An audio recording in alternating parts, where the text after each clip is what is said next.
And I believe that government of Pakistan has an unwavering commitment to technology. And as you can see, in our recent stint in government, the Special Investment Facilitation Council was established.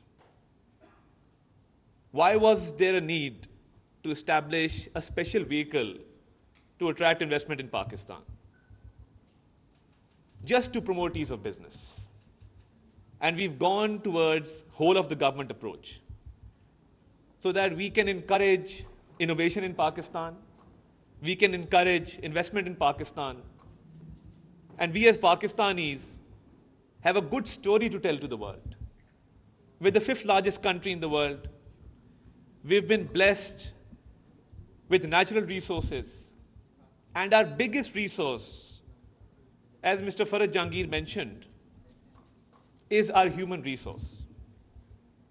We are blessed with a huge population of youth, which is 68% of our population is based on youth. Now that's a huge potential which we can offer to the world. And our strategic location, we take great pride that Pakistan is strategically located at the crossroads of the world.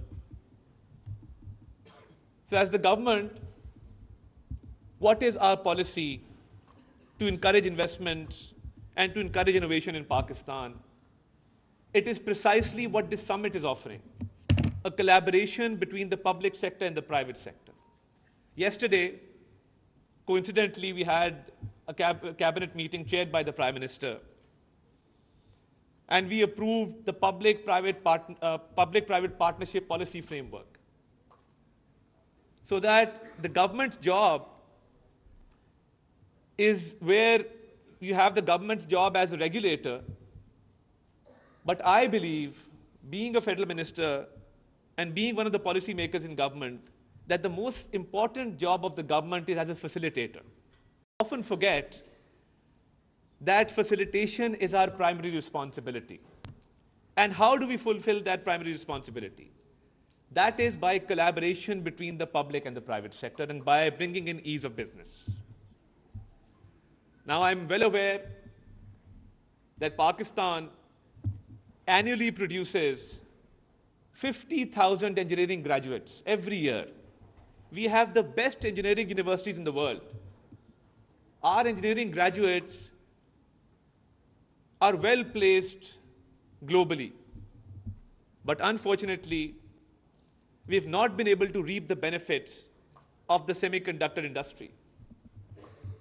As Mr. Jahangir rightly mentioned, that it's a $550 billion industry at this moment, with a projection of $1 trillion in 2030. And with 42 new foundries coming up, 82 fabs coming up, I think that has a huge potential for Pakistan to deploy its human resource. And I'm proud that my Prime Minister, Shehbaz Sharif, in his stint as Chief Minister of the Punjab, placed great importance on vocational training and skill development. Whether it was with international partners such as the Development for International Department, Government of United Kingdom, whether it was US aid, whether it was the Tianjin Technical University from China, which we opened in Lahore. Our priority has been skill development from day one. And the political party that I represent, our manifesto highlights the importance of enhancing skills, of placing an importance on skill development, on raising institutes where skill is imparted on our youth. So that's the way forward, and I would like to express my heartfelt gratitude to Mr. Jahangir for organizing this summit and for bringing the public and the private sector together and for bringing in members of the esteemed universities of Pakistan under one roof for better collaboration. And I would urge you to come up with workable solutions, to come up with tangible proposals. And as a representative of the government, I assure you that you will find us one step ahead of you in these endeavors.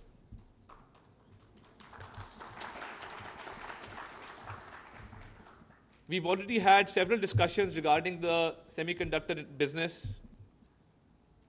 And I hope, it's a far-fetched idea, that I hope from chip designing to providing skill development to enhancing our research and development in Pakistan, because we've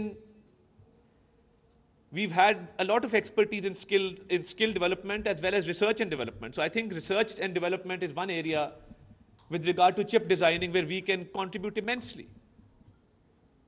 And I hope that one day, maybe we develop some capacity to go towards manufacturing. Maybe one day, maybe after a few years. But what we need is to set a direction, to set an objective, to set a goal. And you as experts, you as someone who spent decades in this field, can show us the way and guide us as how we can get there and in what time frame. So ladies and gentlemen, I extend my felicitations and commendations to this forum, and I hope that we can collaborate further in this sector, and Pakistan can be linked with the global economy. And this is something which we need to emphasize on, focus on, which will help our economy in a big way. And the world is opening up. And I also have this honor that since we've been in government, we've had so many delegations from abroad. We just hosted a Saudi delegation a few days ago. The Iranian president is expected in the next week. So there's a lot of positivity. If you look at the economic indicators, you look at Bloomberg, you look at UNDP's report, you look at Asian Development Bank's report, international institutions, financial journals are all saying that we in Pakistan have great potential and we have a great story to tell. And sky is the limit if we put our heart into it. And with good intentions, we set out on this path. And at the end, I would request you to kindly provide us with some tangible proposals with regard to skill development, with regard to chip design, with regard to research and development. And I assure you that the government will not only provide resources, but we'll be at your beck and call to support the semiconductor business in Pakistan. Thank you very much, ladies and gentlemen. Pakistan Zindabad.